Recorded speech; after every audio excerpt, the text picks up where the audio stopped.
স্বরাষ্ট্র মন্ত্রণালয়ের সবশেষ তালিকায়ও ইয়াবা চোরাচালানকারীদের গডফাদার হিসেবে নাম রয়েছে কক্সবাজারের সরকার দলীয় এমপি আব্দুর রহমান বদি ও তার স্বজনদের। 6 মাস আগে করা এই তালিকাটি এরই মধ্যে পাঠানো হয়েছে মাঠ পর্যায়ে।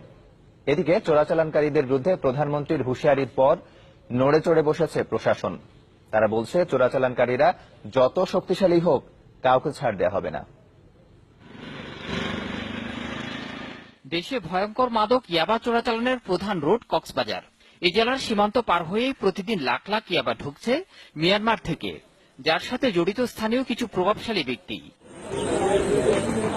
গেল বছরের অক্টোবরে ইয়াবা চোরাচালানিদের সবশেষ একটি তালিকা করে স্বরাষ্ট্র মন্ত্রণালয়, যেখানে রয়েছে টেকনাফ উখিয়া আসনের সরকার দলীয় এমপি আব্দুর রহমান বদি ও তার পরিবারের সদস্য সহ 15 জনের নাম, যাদের বলা হচ্ছে ইয়াবা চোরাচালানের গডফাদার।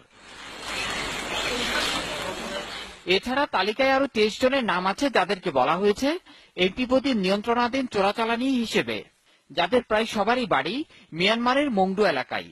পাশাপাশি নাম রয়েছে অনেক পুলিশ ও আনসার সদস্যেরও, যদিও নিজের দায় বরাবরই অস্বীকার করে আসছেন এমপি বদি।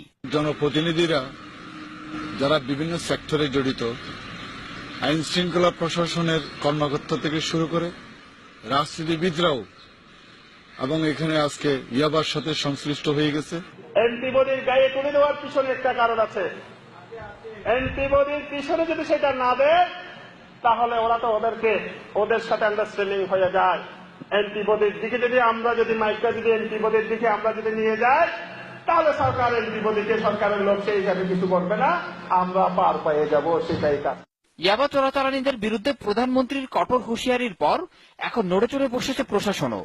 পুলিশ বলছে, জড়িতরা যতই শক্তিশালী হোক, এবার তাদের অভিযান হবে সর্বাত্মক। আমরা চাচ্ছি যারা এর মেন হোতা, তাদের বিরুদ্ধে আইনানুগ ব্যবস্থা নেওয়ার জন্য। তার জন্য যা যা তথ্যপত্র দরকার আমরা কালেকশন করছি এবং আশা করি আপনারা এটা সুফল ভোগ করবেন খুব দ্রুত। যে মাদকের বিরুদ্ধে কোনো আপোষ নেই, জিরো টলারেন্স। সে যেই হোক, সে যত শক্তিশালী হোক, সে যে পজিশনে থাকুক, আমরা তার বিরুদ্ধে ব্যবস্থা নেব। অলরেডি আপনারা জেনে থাকবেন যে আমরা যে স্বরাষ্ট্র মন্ত্রণালয় কর্তৃক যে তালিকা প্লাস আমাদের যে নিজস্ব যে তালিকা রয়েছে মাদক ব্যবসায়ীদের বিরুদ্ধে, তাদের তালিকা আমরা আপডেট করেছি এবং অভিযান শুরু করেছি। তবে প্রশাসনের সব বিভাগের মধ্যে সমন্বয় করে পদক্ষেপ নেওয়া না হলে ইয়াবা চোরাচালান বন্ধে তেমন কোনো ফল আসবে না বলে মত সংশ্লিষ্টদের। Desk report, channel 24।